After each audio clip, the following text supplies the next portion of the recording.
اور جس وقت امام حسن کو قبر میں رکھا جا رہا تھا تو حضرت ابو ہریرہ رو کر کہتے تھے لوگوں آج رو لو، تصویر مصطفیٰ ہماری نگاہوں کے سامنے سے اوجھل ہوئی جاتی، اور اس کو دفن کر دو آج جس کو میں نے اپنی آنکھوں سے نبی کے کندھوں پہ دیکھا کہ امام حسن مجتبیٰ کو 4 یا 5 مرتبہ زہر دیا گیا۔ پہلی مرتبہ زہر کھجوروں میں دیا گیا، کھجوروں میں زہر دیا گیا، پھر شہد میں زہر دیا گیا، کبھی کھانے میں زہر دیا گیا، کبھی شربت میں زہر دیا گیا، اس طرح زہر دیا جاتا رہا۔ لیکن ہر مرتبہ یہ ہوتا کہ جب آپ کو زہر دیا جاتا تو رات کو آپ تڑپتے بے چین ہوتے اور صبح کو بارگاہ رسالت میں نانا جان صلی اللہ علیہ وسلم کی بارگاہ میں جاتے، دعا کرتے اور وہ زہر کا اثر ختم ہو جاتا۔ جب 3 یا 4 مرتبہ کا زہر اس کا اثر ختم ہو گیا تو 4 یا 5ویں مرتبہ زہر کس طرح دیا گیا کہ ہیرے کو پیس کر آپ کے مشکیزے میں ڈال دیا گیا، ہیرا پیس کر آپ کے مشکیزے میں ڈال دیا گیا، اور رات کو آپ کو پانی پینے کی حاجت ہوئی تو آپ نے وہ پانی جب پیا تو وہ ہیرے کی کنی جو تھی وہ آپ کے حلق کے اندر اتر گئی، حلق کو کاٹتے ہوئے آنتوں کو کاٹ گئی، اور اب تو گھر سے نکلنے کی بھی گنجائش باقی نہ رہی۔ آپ غور کریں ہیرا، یہاں پر ابھی آگے تفصیل بیان ہوتی ہے، لیکن آپ اتنا سمجھیں کہ وہ دور اہل مدینہ کے لیے ایسا دور تھا کہ مدینے والوں کے گھر میں ہر ایک کے گھر میں بھی چراغ نہیں جل سکتا تھا، یعنی کہ لوگوں کے پاس اتنی دولت کی فراوانی نہیں تھی، تو خود کو کھانے کے لیے لوگ پیٹ بھر کر کے کھا نہیں سکتے تھے، تو دوسروں کو کھلانا کتنا مشکل، پھر کسی کو جان لینے کے لیے، کسی کی جان ختم کرنے کے لیے ہیرا پلانا وہ کسی غریب کا کام ہو سکتا تھا، عوام میں سے کسی کا کام ہو سکتا تھا، یقیناً یہ کام کسی نہ کسی محل سے ہوا تھا، اور وہ کوئی اور نہیں تھا، اس بدبخت کا نام یزید تھا۔ سمجھ سکتے ہیں آسانی کے ساتھ، تو یزید صرف قاتل حسین ہی نہیں بلکہ امام حسن کا بھی قاتل ہے یزید، اور بھی اس میں نام آ رہے ہیں، آگے میں آپ کو بیان کروں گا، اور بھی اس میں نام آ رہے ہیں، آگے آپ سنیں گے، لیکن توجہ سے سنیں، یہ ہے داستان کربلا، یہ ہے اہل بیت پر ظلم کی داستان کہ ہیرا پیس کر ڈال دیا گیا۔ کانچ کو کاٹنے کے لیے ہیرے کی کنی استعمال کی جاتی، ہیرا ایک قسم کا پتھر ہوتا ہے، جب وہ پیس کر پانی کے ذریعے جب حلق میں گیا ہوگا تو ہوگا کیا؟ تاریخ میں آتا ہے کہ امام حسن مجتبیٰ 40 دن تک بیمار رہے، اور الٹی کرتے تو اس میں آنتیں کٹ کٹ کے گرتی، اور جب پاخانہ کرتے ایک مرتبہ دیر سے آئے تو پوچھا گیا کہ تاخیر ہوئی، فرمایا کہ جب میں ضرورت سے فارغ ہونے کے لیے گیا تو میں نے کچھ ٹکڑے دیکھے، تو اپنی لکڑی سے میں نے اس کو پلٹا تو وہ میری آنتوں کے ٹکڑے تھے۔ آپ سوچیں ذرا کہ آنتیں کٹ کٹ کے نکلتی تھی، یہ شہادت امام حسن ہے۔ حصول برکت کے لیے اس کو اختصار سے بیان کیا جا رہا ہے، صرف برکت حاصل کر لیں اور پتہ ہو جائے ہماری قوم کو کہ آل نبی پہ ظلم کتنا ہوا، آل نبی کو کتنی تکلیف پہنچائی گئی، صرف دنیا کی ہوس کی خاطر، صرف دنیا کے اقتدار کی خاطر، صرف دنیا کے مال و منال کی خاطر۔ وہ حضور علیہ السلام کے شہزادگان جن کے لیے حضور علیہ السلام نے سجدوں کو طویل کیا، جن کے کانوں میں اذانیں پڑی، جن کے لیے سجدے طویل کیے، جن کو اپنا پھول قرار دیا،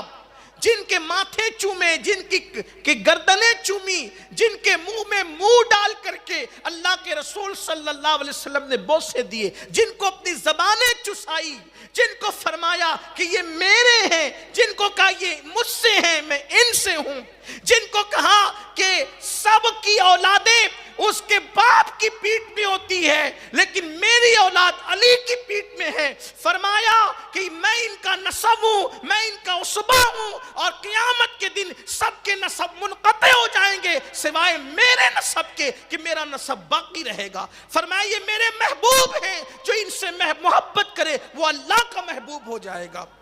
ان لوگوں کے ساتھ یہ سلوک کیا گیا، صرف دنیا کی ہوس میں، اقتدار کی لالچ میں۔ امام حسن مجتبیٰ 40 دن تک امام حسین کو جب خبر ہوئی فرمایا بھیا کس نے زہر دیا؟ آپ نے کہا کہ وہی ہے جو جس کو میں جانتا ہوں، تو اللہ بہترین انتقام لینے والا، اور وہ نہیں ہے تو صرف شبہ کی وجہ سے کسی کو قتل کرا دینا مناسب نہیں ہے۔ اور پھر جب شہادت کا وقت قریب آیا تو الٹی بار بار کرنے کی وجہ سے چہرے کا رنگ بدل گیا۔ تو امام حسن نے امام حسین سے پوچھا بھیا حسین بتاؤ میں کیسے لگ رہا ہوں، میرا رنگ کیسے دکھ رہا ہے؟ تو کہا کہ آپ کا رنگ چہرے کا ہرا ہو گیا ہے، نیلا پڑ گیا چہرہ۔ کہنے لگے یاد ہے معراج کی وہ حدیث جو نانا نے معراج سے آ کر بیان کی تھی کہ میں نے جنت میں 2 محل دیکھے، ایک سرخ تھا اور ایک ہرا تھا۔ تو میں نے جبریل سے پوچھا یہ سرخ اور ہرا کس کے لیے ہے؟ تو کہا یہ حسنین کے لیے ہے، ہرا حسن کا ہے اور سرخ لال حسین کا ہے۔ تو نانا نے کہا تھا جب میرا بیٹا حسن شہید ہوگا تو اس کا چہرہ زہر کی وجہ سے ہرا ہو جائے گا، اور جب میرا بیٹا حسین شہید ہوگا تو خون کی وجہ سے اس کا چہرہ سرخ ہو جائے۔ دیکھو نانا کی غیب کی خبر اپنی آنکھوں سے دیکھو۔ دونوں بھائی ایک دوسرے کے گلے مل کر رونے لگے، اور روتے ہوئے پھر امام حسن کو دیکھا کہ چہرے پر گھبراہٹ تھی، گھبرائے تھے۔ کہنے لگے بھیا آپ کیوں گھبرا رہے؟ امام حسن سے امام حسین نے پوچھا آپ کیوں گھبرا رہے جبکہ آپ تو نانا کے پاس جا رہے ہیں، آپ تو نانا کے پاس جا رہے ہیں، آپ تو امی کے پاس جا رہے ہیں، آپ تو نانی کے پاس جا رہے ہیں، آپ تو جو ہے وہ چچا جعفر طیار کے پاس جا رہے ہیں، ماموں قاسم اور ابراہیم کے پاس جا رہے ہیں، آپ کیوں گھبرا رہے ہیں؟ آپ تو کہنے لگے کہ میں ایسی مخلوق کو دیکھ رہا ہوں، اس سے پہلے ایسی مخلوق میں نے کبھی نہیں دیکھی تھی، اور ایسے امر میں داخل ہو رہا ہوں، اس سے پہلے ایسے امر میں کبھی داخل نہیں ہوا تھا۔ اور پھر امام حسن پاک نے اپنے بھائی کو کچھ وصیت فرمائی، اور سیدہ زینب کو خاص بلایا اور بلا کر فرمایا زینب میں دنیا سے جا رہا ہوں، میری پورے خاندان کے اور کنبے کی سالار قافلہ تم رہو گی، بہت جلد حسین کو معرکہ کربلا سے دوچار ہونا ہے، زینب قیادت اس وقت تم نے کرنی ہے۔ اور بہت سی وصیت کرنے کے بعد بالآخر امام حسن نے 28 صفر المظفر کو یا 5 ربیع الاول، 2 تاریخی قول ہے، 28 صفر المظفر یا 5 ربیع الاول کو جام شہادت نوش فرمایا۔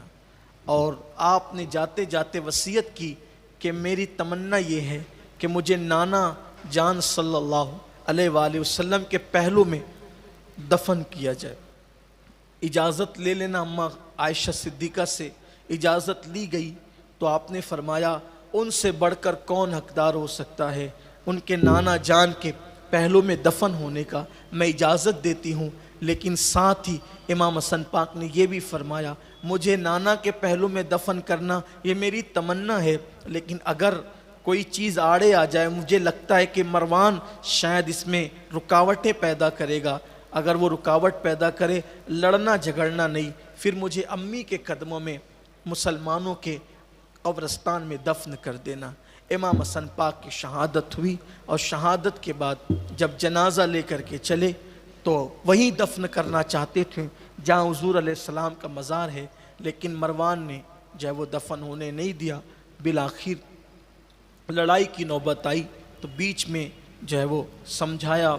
گیا، اور پھر جنت البقیع میں امام حسن پاک کو ان کی والدہ کے قدموں میں دفن کیا گیا۔ سیدنا ابو ہریرہ رضی اللہ تعالیٰ فرماتے ہیں کہ جس دن امام حسن کی شہادت ہوئی پورے مدینے میں کوہرام مچ گیا، اور جنازے میں اتنا ہجوم تھا کہ اس سے پہلے اتنا ہجوم بہت کم دیکھا گیا۔ جنت البقیع میں اتنی بھیڑ تھی کہ اگر سوئی بھی پھینکی جاتی تو ایسا لگتا کہ شاید سوئی جو ہے زمین پہ نہیں گرے گی، کسی نہ کسی کے سر پہ گرے گی۔ اور جس وقت امام حسن کو قبر میں رکھا جا رہا تھا تو حضرت ابو ہریرہ رو کر کہتے تھے لوگوں آج رو لو، تصویر مصطفیٰ ہماری نگاہوں کے سامنے سے اوجھل ہوئی جاتی، اور اس کو دفن کر دو آج جس کو میں نے اپنی آنکھوں سے نبی کے کندھوں پہ دیکھا۔ حضرت ابو ہریرہ خوب روتے تھے، کوئی آنکھ ایسی نہ تھی، کوئی آنکھ ایسی نہ تھی جس آنکھ سے آنسو نہ بہتے ہو، سب روتے تھے، اپنے بیگانے سب روتے تھے۔